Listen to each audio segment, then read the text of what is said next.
Votre invité à présent dans la grande interview en direct sur Boursorama, c'est Clément Beaune. Bonjour. Bonjour. Merci d'être avec nous sur Boursorama, ancien ministre des Transports, député de Paris et porte-parole de Valérie Ayé pour la liste Renaissance dans le cadre des élections européennes. Justement, je me suis posé cette question. Pourquoi est-ce que le gouvernement, selon vous, accélère sur les réformes économiques pendant cette campagne européenne, notamment il y a quelques jours, le week-end dernier, sur la réforme durcie de l'assurance chômage, annoncée donc par le Premier ministre. Vous voulez qu'on parle d'Europe, vous la majorité, et en même temps vous annoncez une réforme qui est très clivante, qui fait beaucoup parler, et réagir sur le plan national.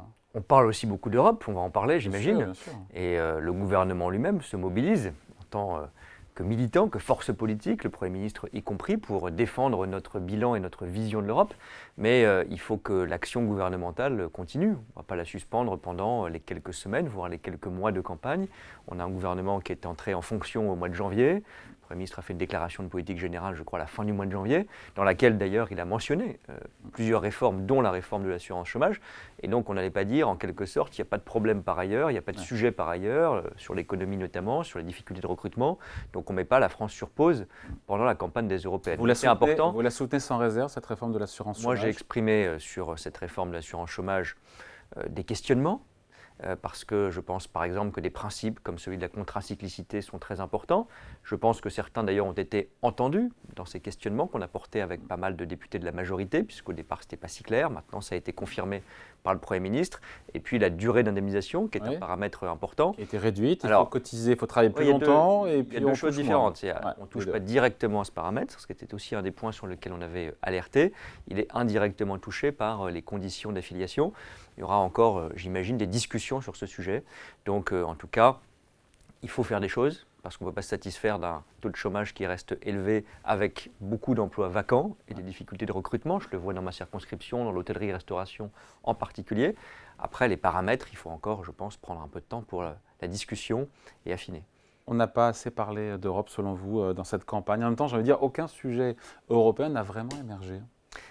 Vous voyez, on a toujours ce débat, c'est-à-dire on dit on va parler d'Europe et puis on commence par les sujets nationaux qui sont importants, mais on a toujours du mal dans le débat public, soyons honnêtes, à parler d'Europe complètement ou de manière constante.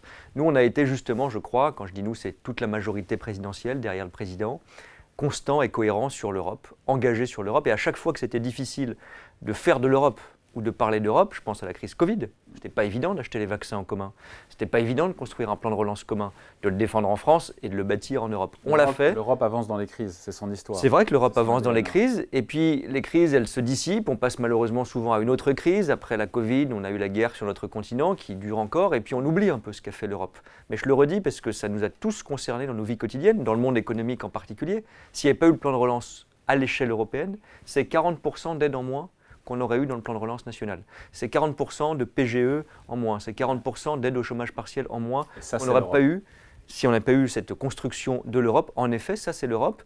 C'est vrai que parfois, dans la vie quotidienne, dans les aides qu'on reçoit, dans les financements qu'on voit, dans les infrastructures qu'on inaugure comme responsable politique, l'Europe n'est pas célébrée et n'est pas présente. Il faudrait mettre partout un petit drapeau européen pour rappeler qu'il y a du financement européen, il y a du soutien européen dans beaucoup des actions qu'on a vécues. Dans nos bras, quand on a une dose de vaccin, on a en fait un petit sparadrap avec un drapeau européen qu'on aurait dû nous coller pour montrer que l'Europe était au rendez-vous aussi, que c'est la France qui a construit cette ambition européenne.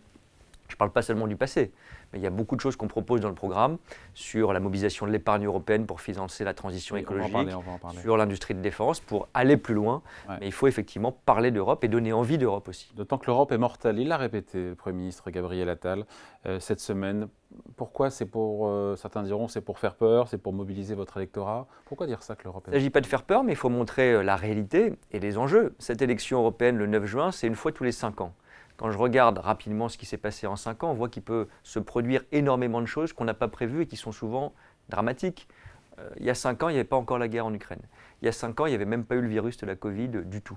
Et tout ça, ça s'est passé pendant un mandat européen, un mandat au Parlement européen. Si vous n'avez pas les bonnes personnes au bon endroit, au bon moment, qui croient en l'Europe, qui bossent pour l'Europe, qui sont capables de construire des solutions comme celle-ci, inattendues, inespérées, la relance économique que j'évoquais par exemple, ou la politique de santé européenne, si vous n'avez pas cette force-là, vous ne savez pas répondre aux enjeux. Et donc dire que le projet européen reste fragile, qu'il faut avoir des gens qui travaillent et qui sont efficaces au Parlement européen, c'est ça l'enjeu du 9 juin, c'est pas autre chose. Je pense que c'est un message qui est utile à rappeler, mais je le dis aussi, il faut qu'on ait de la gravité, ne peut pas dire qu'il n'y a pas de gravité quand on peut avoir M. Trump qui, malgré ses condamnations, pourrait redevenir président des États-Unis. On ne peut pas dire qu'il n'y a pas de menace chinoise sur notre activité économique. On ne peut pas dire qu'il n'y a pas la guerre sur notre continent. Donc la gravité est là. On ne l'invente pas, on ne la construit pas, on la montre, on la dit.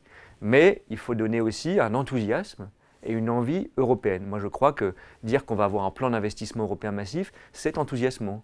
Dire qu'on va être les meilleurs dans le spatial, dans l'industrie de la voiture électrique dans 5 à 10 ans, alors qu'on ne l'est pas et de loin aujourd'hui, c'est enthousiasmant. L'Europe peut être aussi un formidable vecteur de croissance, de développement, de transformation. Pourquoi il parle, le Premier ministre, de blocage institutionnel du Parlement européen en cas de victoire du Rassemblement national lors du scrutin du 9 juin? Pourquoi employer ce terme de blocage? Parce que c'est la réalité, sans rentrer dans trop de techniques, mais je crois que chacun peut le voir, on vote pour un Parlement qui a beaucoup de pouvoir et qui va siéger pendant 5 ans sur toutes ces questions-là, écologiques, agricoles, économiques.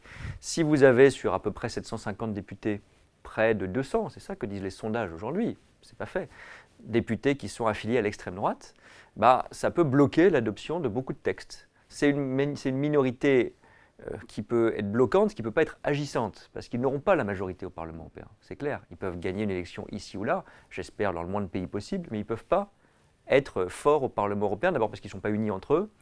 L'international des nationalistes, ça n'a jamais vraiment marché. Ils se divisent en groupes différents, peu importe. Ils n'ont pas un projet européen clair et commun. Leur projet, c'est de râler ou de capter les colères. Ils n'ont jamais rien fait au Parlement européen, on le sait depuis 40 ans maintenant. Et donc, c'est un vote perdu, le vote pour le Rassemblement national. C'est un vote perdu, c'est une voix que vous mettez à la poubelle. Je ne dis même pas que c'est une voix dangereuse, c'est une voix que vous mettez à la poubelle. Ils ne siègent pas, ils ne participent pas, ils ne portent pas de texte, ils ne construisent pas de majorité et de projet européen. On l'a vu ces 5 dernières années et ces dernières décennies. Donc, si on veut qu'on réponde à ces crises et qu'on ait un Parlement qui fasse les choses, parce que je pense qu'on a besoin de renforcer notre protection commerciale, notre croissance économique, eh bien, c'est mieux de donner sa voix à une liste, je crois que la nôtre est la meilleure en la matière, qui peut agir et avancer au niveau européen. Valérie Ayer a reconnu qu'on a été trop naïf vis-à-vis de la Chine. Vous défendez un bouclier européen face à l'agressivité commerciale chinoise. C'est quoi ce bouclier, sachant qu'en parallèle, les Américains ont dégainé très rapidement, Joe Biden, des taxes à 100% sur les voitures électriques chinoises. Waouh! C'est exactement ce qu'on ne sait pas faire aujourd'hui au niveau européen. Il faut garder notre ADN politique et puis notre ADN d'Européen. On est un marché unique de 450, le plus grand marché ouvert du monde. Oui. C'est un atout économique majeur. Et j'entends dans les crises que certains veulent parfois faire des têtes à queue ou faire de la démagogie en disant, par exemple, aux agriculteurs, on va arrêter tout accord commercial, quel qu'il soit. On va fermer les marchés, peut-être même les marchés européens avec des doubles frontières ou je ne sais quoi. C'est une folie. Nos agriculteurs sont des acteurs économiques. Nos industries, nos PME sont des acteurs économiques. Ils ont besoin d'un marché qui est d'abord, on le sait, un marché européen. Ce sont des centaines de milliers d'entreprises agricoles, industrielles ou de services en France qui exportent en Europe. Donc on croit à ce marché, on croit à l'ouverture. Mais l'ouverture, ce n'est pas la naïveté, ce n'est pas tendre la joue quand les autres deviennent plus agressifs. Et je prends un exemple, on a une industrie de panneaux solaires en Europe qui était émergente, qui est essentielle à la transition écologique, qui a été laminée par le dumping chinois. L'acier est passé à 2 doigts, je l'ai vécu auprès d'Emmanuel Macron, à l'époque ministre de l'Industrie, de se faire aussi ratiboiser par la concurrence chinoise. On a dégainé des taxes anti-dumping au dernier moment, heureusement, par l'action. À combien? Donc, il faudrait de taxes il faut sur les voitures électriques? Aujourd'hui, l'Europe, c'est 10% de surtaxe sur les voitures importées chinoises. On a 2 problèmes. Il se dit que d'ici quelques jours, Bruxelles, la Commission européenne, devrait nous parler de 15 à 30% de taxes. Mais, d'après les experts, pour que ce soit efficace, il faudrait 40 à 50% de taxes. C'est exactement ce que vous dites. Quoi, le bon niveau, c'est le niveau dissuasif. Je résume en 2 mots. Les Américains, ils font rapide et fort. Ouais. Nous, on fait lent et fort. Alors qu'ils n'importent, les Américains, quasiment aucune voiture chinoise aujourd'hui. C'est un peu symbolique, sans doute, dans la campagne électorale. Mais je l'ai vécu sur l'acier. Là où on a mis 9 mois à mettre des taxes de 8 à 10%, je crois, à l'époque, sur l'acier russe, indien ou chinois, c'était en 2015, les Américains, en 2 mois, même pas, ont réussi à mettre des taxes de 100 Donc, ils font plus vite et plus fort. Donc, je défends un principe action-réaction. Si on a demain M. Trump au pouvoir, ce n'est pas une hypothèse d'école, il va peut-être nous relancer une guerre commerciale. Les Chinois, ça a déjà commencé, et d'autres. Si on n'est pas capable de décider en quelques semaines des taxes très élevées, les 200%, 300%, on sait que c'est plus symbolique qu'autre chose. Mais alors combien sur les voitures? Je ne sais pas quel est le bon chiffre exact, il y a une enquête qui est en cours. Mais en tout cas, il ne faut pas qu'on se freine, il faut qu'on mette un niveau qui est dissuasif, ou un niveau qui rétablit l'équité commerciale entre la Chine ou d'autres, c'est pas ciblé seulement sur la Chine, et les producteurs européens. Mais ça a progressé, je veux le dire aussi, parce qu'on a quand même un début d'action là-dessus, on a mis en place un mécanisme anti-subvention au niveau européen. En 2 mots, c'est quoi? C'est que si vous avez sur un marché public un concurrent chinois, on sait que ça arrive malheureusement souvent, notamment pour les gros marchés, qui est souvent 50% moins cher que des concurrents européens. Aujourd'hui, si vous démontrez, enquête à l'appui, la Commission fait ses enquêtes désormais, que le concurrent chinois est subventionné par Pékin ou d'autres entreprises par d'autres pays, eh bien vous pouvez le sortir du marché ou lui demander de payer la différence. Eh bien, il y a un premier cas qui a été fait ces quelques dernières semaines en Bulgarie, concurrent chinois, concurrent européen sur un gros marché ferroviaire. Oui. On a lancé l'enquête. Le simple fait d'avoir lancé l'enquête a fait que le concurrent s'est retiré. C'est retiré. Ouais. Et donc ça veut dire que quand vous êtes moins naïf et plus réactif, bah, ça a une efficacité. Si l'Europe fait 15 ou 30% de surtaxe sur les voitures électriques. Oui, enfin en tout cas, ce que je veux dire, c'est qu'il ne faut pas se limiter. On verra, moi je n'ai pas le bon chiffre, c'est l'enquête qui le détermine la différence. Mais en tout cas, ce qu'il ne faut pas faire, c'est mettre 9 mois ou 10 mois comme on le fait aujourd'hui, et c'est se limiter par avance. C'est-à-dire si on dit on ne fera jamais plus de 10%, bah, on est sûr qu'on n'est pas efficace parce qu'il faut pouvoir aller au-delà. Après, c'est plus complexe en Europe qu'aux États-Unis parce qu'en Europe, on a les constructeurs. On est 27. Et puis voilà, il y a les constructeurs allemands qui eux vendent des voitures, même si c'est plus compliqué apparemment sur les hybrides électriques sur le marché chinois pour les Allemands. Il y a toujours peur des rétorsions. Bon, et il ne s'agit pas, encore une fois, ou de cibler la Chine systématiquement, ou de fermer nos marchés. Ce n'est pas ça l'idée. Mais là où c'est intéressant, c'est que quand vous menez une politique commerciale de protection légitime, si vous le faites au niveau français ou allemand, vous allez vous faire massacrer par les Chinois, les Indiens, les Russes, les Brésiliens ou je ne sais qui. Bon, mais si vous le faites au niveau européen, personne ne peut se passer du marché européen. Donc c'est aussi une protection de le faire à l'échelle européenne parce que la Chine, les États-Unis ou d'autres ne vont jamais se priver de notre marché de presque 500 millions de consommateurs. Sur la question de la fin des voitures thermiques, des ventes de voitures neuves en Europe, 2035, Valérie Hayet défend ce calendrier. On a face à cela Jordan Bardella et François-Xavier Bellamy qui s'y opposent. Qu'est-ce que vous dites à celles et ceux? C'est un discours qu'on entend de plus en plus qui affirme que les Français n'auront pas les moyens de s'acheter une voiture électrique neuve dans les prochaines années. Il y a beaucoup de bêtises, de caricatures et de démagogie sur ce sujet. On défend ce qui a été voté par le Parlement européen, on ne va pas faire des têtes à queue là non plus, 2035 pour l'interdiction des voitures neuves. Oui. Bon, ce n'est pas les Français dont on va saisir la voiture thermique en 2035 en leur disant « stop là, vous n'avez plus le droit de rouler avec ». Et je rappelle que plus de 8 Français sur 10 achètent toute leur vie uniquement des voitures d'occasion parce que c'est moins cher. Et d'ailleurs, un marché de l'occasion électrique est en train de commencer à émerger puisque ça se répand la voiture électrique. Bon. Donc 2035, c'est pour les voitures neuves. Il faut bien donner à un moment une date pour les constructeurs y compris. Et j'insiste sur cet élément puisqu'on parle d'économie. Nos constructeurs, y compris Stellantis par exemple, son PDG l'a encore dit publiquement il y a quelques semaines, ne veut plus qu'on change la date. Parce qu'ils disent on avait des débats, ils ont exprimé contre au départ en disant que c'était trop tôt, que c'était trop dur. Mais maintenant, ils sont engagés dans cette transformation. Et d'ailleurs, l'État et l'Europe les soutiennent pour que la production de voitures et de batteries électriques se fasse plus et mieux en Europe. Donc on ne va pas, pour des raisons purement idéologiques, aller contre l'intérêt de nos constructeurs qu'ils défendent eux-mêmes et renoncer à la transition écologique. Parce que le débat est là. Moi, je n'ai pas entendu la date que proposaient M. Bellamy et M. Bardella. Alors, soit ils ne veulent pas du tout qu'on bascule vers la voiture électrique et qu'on donne cette incitation nécessaire, soit ils veulent qu'on décale, mais alors à ce moment-là, qu'ils fassent une proposition. Mais en fait, ils veulent faire de la démagogie en faisant peur aux Français, en disant on va vous empêcher de rouler au thermique, vous allez devoir acheter une voiture extrêmement chère. On parle de quelque chose qui est dans 12 ans et on parle des voitures neuves. Quand vous regardez déjà ce qui s'est passé ces 5 dernières années, on a plus de voitures électriques qui sont vendues aujourd'hui neuves que de voitures thermiques. Donc cette transformation est en cours et on l'accompagne par le leasing social, par le bonus écologique et on va qui est un succès d'ailleurs, ce leasing social. C'est un énorme succès. Mais qui coûte cher aux finances publiques. Je l'ai lancé comme ministre des Transports, j'en suis très fier. C'est une très belle mesure parce que c'est justement la démonstration qu'on peut faire et de l'écologie et de la production en France et en Europe et du social. Il n'y a pas de fatalité à ce que la voiture électrique soit produite en Chine et ou soit extrêmement coûteuse. On peut en faire un instrument et c'est ça le vrai défi. C'est comme on l'a fait pour la révolution des classes moyennes dans les années 50, 60, 70, c'est que la voiture moyenne taille, petite taille ou familiale, électrique, propre, soit accessible à tous. On n'y est pas encore, mais si on ne se fixe pas des règles et des objectifs, on n'y arrivera jamais. Et ceux qui vous disent aujourd'hui qu'ils ne veulent pas de date limite pour la voiture thermique, dans 10 ans, il faudra qu'ils rendent des comptes pour dire qu'on a raté la production de voitures électriques en Europe et qu'on importe tout de Chine, sauf à renoncer complètement à la transition écologique. 10 millions de véhicules propres, un avion vert européen, Oui. lancement de petits réacteurs nucléaires, recherche dans les vaccins et les traitements contre le cancer, vous en avez parlé, vous défendez un méga plan d'investissement de 1000 milliards d'euros, le plan Europe 2030, pendant de France 2030, donc pour les transports, l'énergie, le numérique.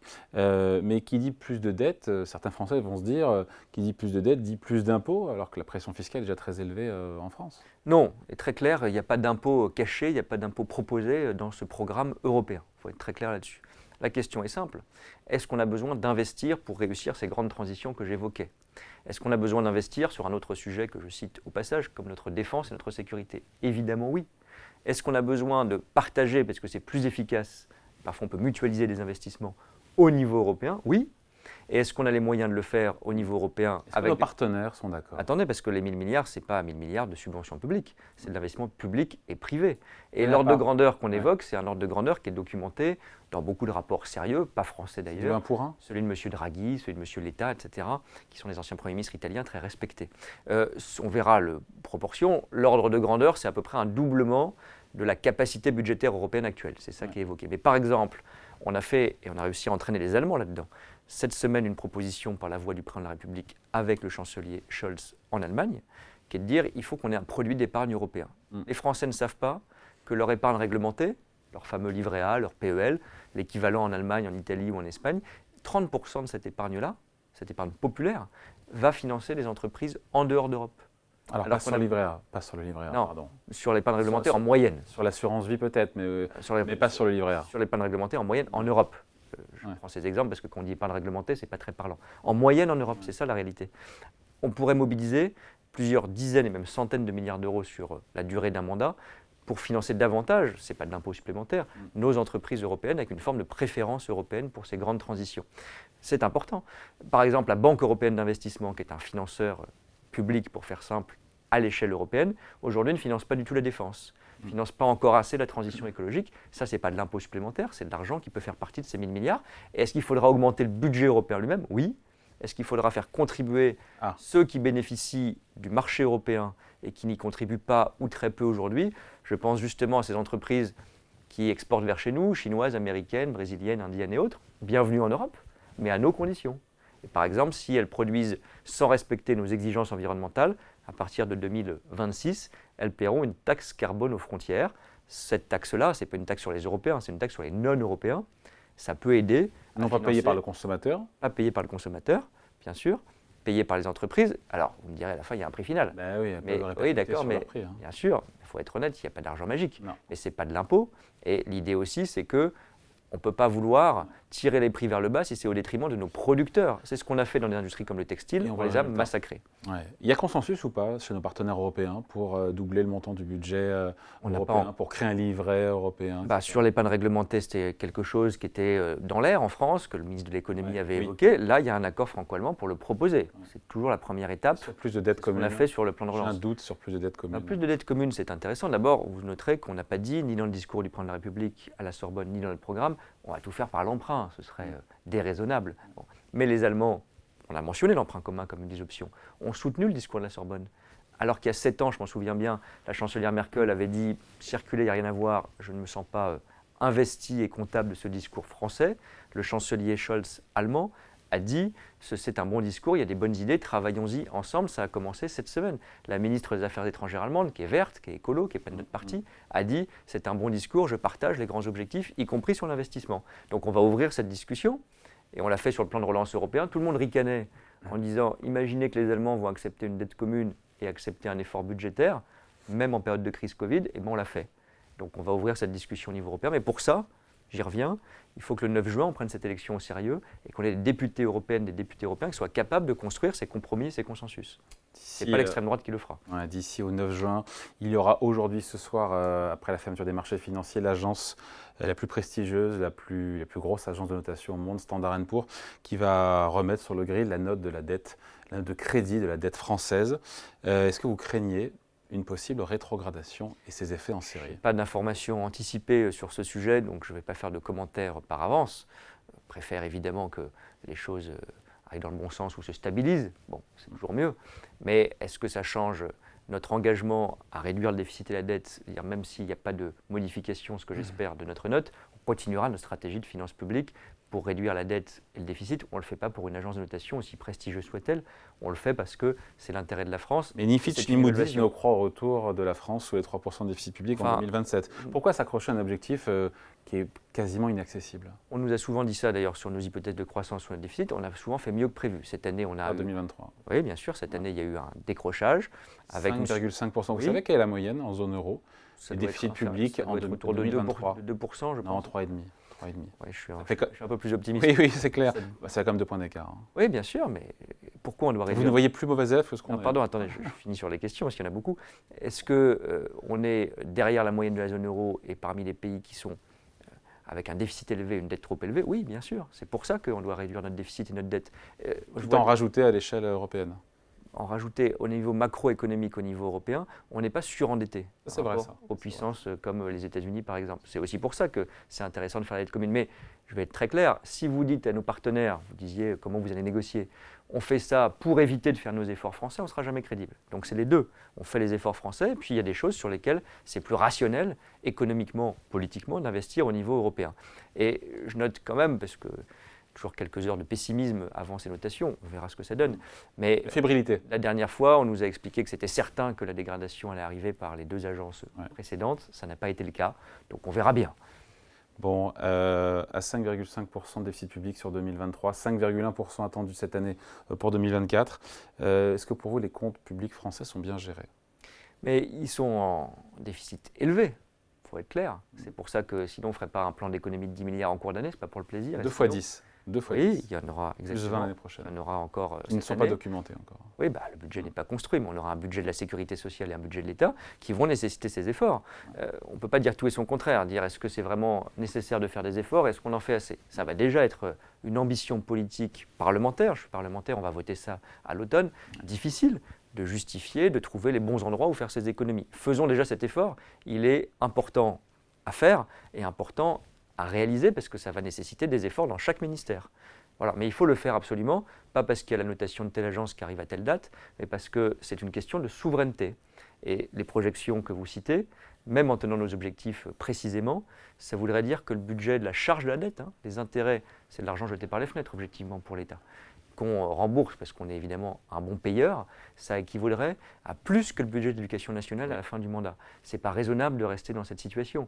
Donc on a une dégradation des comptes qui a été beaucoup liée à la crise Covid. On a peut-être plus protégé que les pays européens parce qu'on a une économie qui a nécessité cette protection.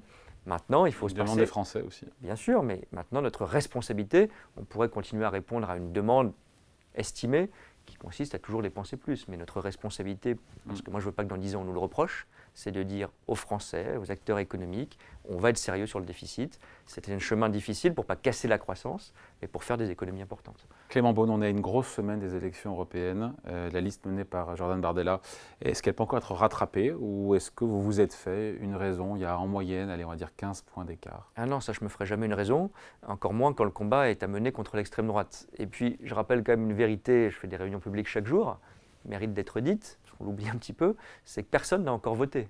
Pas un Français n'a voté pour ces élections européennes, ça ne se fait que le 9 juin.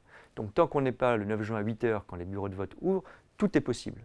C'est une question de mobilisation, c'est une question de débat sur l'Europe, parce qu'on a parfois escamoté ces sujets européens. C'est toujours dur de parler d'Europe, on pense que ça n'intéresse pas les gens, moi je crois le contraire. Mais à nous de montrer que dans ces 8 derniers jours, il peut se passer beaucoup de choses, on l'a vu dans le passé, on se bat, on propose, on défend un bilan, une crédibilité et des propositions pour l'avenir. Si on parle d'Europe et qu'on convainc, tout est possible, et en tout cas, moi jusqu'à la dernière heure, tout ce qui nous autorise à faire campagne jusqu'à vendredi soir prochain, pour être précis, je le ferai avec toute la majorité.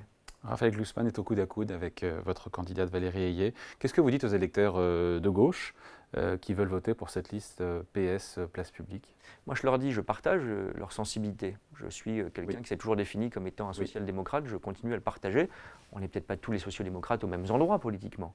Mais s'ils veulent de l'efficacité, de l'engagement européen, il faut regarder à quoi sert ce scrutin. Le 9 juin, ce n'est pas un rattrapage de telle ou telle loi votée récemment. Ce n'est pas un rattrapage de la présidentielle. Ce n'est pas une préfiguration de la prochaine présidentielle. C'est sur l'Europe.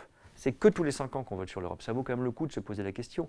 Qui a fait la taxe carbone aux frontières et l'a portée, a convaincu les autres États européens? C'est nous, c'était bloqué depuis 20 ans. Qui a construit le plan de vaccination et le plan de relance Covid? C'est nous, il a été parfois soutenu par d'autres, en l'occurrence pas voté par Raphaël Glucksmann, c'est dommage. Donc il faut vraiment regarder qui sont, au-delà des postures, au-delà des états d'âme, au-delà des mauvaises humeurs du moment, qui sont les Européens engagés, efficaces sur l'écologie, sur le social, sur l'économie. Je pense très sincèrement qu'avec une diversité de sensibilités d'ailleurs, c'est la délégation qu'a menée Valérie Ayé ces 5 dernières années qui a fait ces avancées de la politique agricole commune dont on a augmenté le budget à l'écologie avec le Green Deal qu'on a défendu jusqu'au bout. Qu'est-ce que vous dites, enfin, dernière question, Clément Beaune, aux électeurs d'Emmanuel Macron, ceux de 2017, ceux de 2022, qui n'ont peut-être pas envie d'aller voter aux européennes? Je dis, ne lâchez pas l'Europe, parce que peut-être certains d'entre eux se disent, au fond, on a déjà gagné. Les partis anti-européens ne se présentent plus comme anti-européens. D'autres partis qui n'étaient pas très intéressés par l'Europe se revendiquent pro-européens, comme le Parti socialiste aujourd'hui qui essaye, avec Raphaël Glucksmann en vitrine, de se refaire une santé. Bon, nous, on a toujours été européens. Quand c'était difficile d'être pro-européen, au moment de la crise Covid et de la vaccination que j'évoquais, personne n'était pour la vaccination. Avec un plan commun, on l'a fait. Et donc, c'est encore le moment de défendre l'Europe. Ce n'est pas fini. Et je prends un seul exemple, je m'arrête là, le Brexit. C'était un jour de juin, c'était il y a 8 ans maintenant. Et beaucoup d'électeurs, en 2016, ne sont pas allés voter, beaucoup d'électeurs pro-européens, en disant ça n'arrivera jamais. C'est pas grave. Et les jeunes notamment ne se sont pas mobilisés, ils le regrettent aujourd'hui et c'est irréversible. Et donc le 9 juin, on vote pour 5 ans. Je l'ai rappelé, en 5 ans, il peut se passer énormément de choses. Ne lâchez pas le sujet européen. Ne croyez pas que la bataille est finie. Ne croyez pas qu'on n'a plus besoin d'Européens convaincus, engagés et efficaces. Nous le sommes. Allez, merci pour cet entretien. Merci. Clément Beaune, donc ancien ministre des Transports, député de Paris, puis porte-parole de Valérie Ayé pour la liste Renaissance dans le cadre des élections européennes du 9 juin. Merci à vous. Merci beaucoup.